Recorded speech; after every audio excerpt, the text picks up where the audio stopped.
23 तारीख को एक रोहतक ज़िले में शिवाजी कॉलोनी थाना के अंतर्गत एक जघन्य अपराध हुआ था, जिसमें 4 लोगों की मृत्यु हुई थी गोली मार के।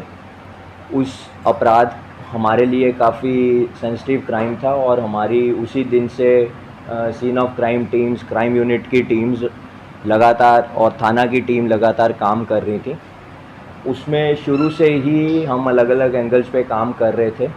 तो कल हमने शाम को जो मृतक थे उनके बेटे अभिमन्यु की कल अरेस्ट डाली है, अभिषेक की कल अरेस्ट डाली है। इस केस में आज अभिषेक का हम पुलिस रिमांड सीख करेंगे और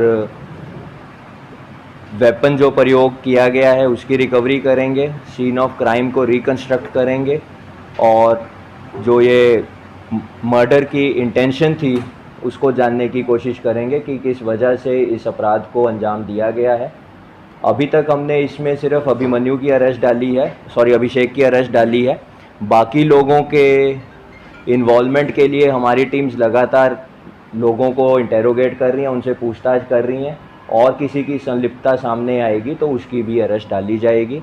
मेरी पूरी कोशिश है कि इस केस को हम जो भी चेन्स हमारी बची हुई हैं उनको जल्दी से जल्दी जोड़कर इस केस को हम अंजाम तक पहुंचाएं और इसको चार्जशीट करें ताकि इसकी ट्रायल जल्दी से जल्दी शुरू हो सके। अब आप लोगों के कोई प्रश्न हो तो वो मैं देखिए अभी तक की, क्योंकि हमने इसकी कल रात ही गिरफ्तारी डाली है, तो अभी तक की पूछताछ में फैमिली में कुछ तनाव था, वो अलग अलग रीजंस को लेके था, जिसमें अभिमन्यु का अभिषेक का पर्सनल कंडक्ट भी है, फाइनेंशियल रीजंस भी हैं और कुछ और रीजंस भी हैं।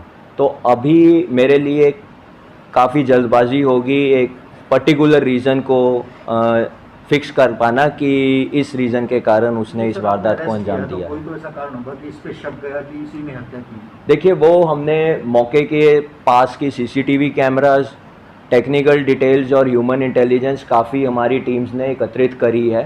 तो सबसे ज़्यादा जो डिस्क्रिपेंसी और बार बार स्टेटमेंट्स चेंज करना और जो उसका पर्सनल कंडक्ट था वो हमारे सामने आया, जिसकी वजह से हमने कल रात को उसकी अरेस्ट डाली है। और भी कोई हो सकता है? देखिए अभी एज ऑफ नाउ मैं और लोगों की इन्वॉल्वमेंट को रूल आउट नहीं कर सकता। वो परिवार के सदस्य भी हो सकते हैं क्योंकि ये उनका डिसीज का बेटा ही शामिल है, तो बाकी और परिवार के सदस्य भी हो सकते हैं, इसके कुछ फ्रेंड सर्कल से भी हो सकते हैं। एज ऑफ नाउ हम किसी की भी इन्वॉल्वमेंट को रूल आउट नहीं कर सकते। मर्डर किए कैसे? वो गोली मार के किए हैं। तरीके से मतलब ऊपर भी डेड बॉडी की, नीचे भी। देखिए वो हमारी आज इसका जुडिशियल में पेश करने के बाद इसका पुलिस रिमांड जब हम लेंगे तो उसके बाद हम इसका सीन ऑफ क्राइम सारा रिकंस्ट्रक्ट करेंगे। आप जानते हैं कि ये इस तरह के जो क्राइम को अंजाम देता है वो एक हार्डकोर क्रिमिनल होता है, भले ही उसने पहले कोई अपराध ना किया हो। तो वो सीन ऑफ क्राइम जब हम रिकंस्ट्रक्ट करेंगे उसके बाद ही मेरे लिए कह पाना संभव होगा कि किस प्रकार से उसने इस वारदात को अंजाम दिया है। देखिए वो ये होटल में एक रात पहले भी होटल में था और मर्डर करने के, ये वारदात होने के बाद भी होटल में गया है। उस चीज़ की हमारे पास सीसीटीवी फुटेज है जो हमने कलेक्ट कर ली है। दोस्त की इसकी संलिप्तता है, दोस्त के साथ था इसके? देखिए इसका एक दोस्त है जो पिछले कुछ दिनों से इसके साथ रह रहा था, उसका एग्जैक्ट रोल क्या है वो इन्वेस्टिगेशन के दौरान ही क्लियर हो पाएगा। उसके साथ इसके क्या रिलेशंस थे, उसकी क्या इन्वॉल्वमेंट है, उसको पता था, पहले पता था, बाद में पता था, वो साथ था, वो इसका पुलिस रिमांड के दौरान ही क्लियर होगा। सर क्या अभिषेक ही मुख्य आरोपी है, शूटर यही है कोई भरोसा?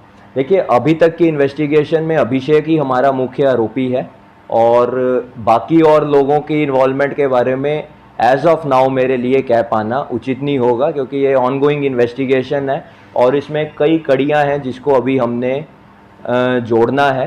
तो जैसे ही वो जुड़ती जाएंगी मैं आप लोगों के साथ शेयर करता रहूँगा। अभिषेक का ये पहले ही वारदात थी, इससे पहले भी हमारे क्रिमिनल रिकॉर्ड्स में अभी तक इसकी ये फर्स्ट इंसिडेंट है। अभी तक इस पर कोई आपराधिक मामला दर्ज नहीं है और कोई कर रखा हो, हमारे नोटिस में ना हो या रिकॉर्ड्स में ना हो, वो इसकी पुलिस रिमांड के दौरान क्लियर होगा।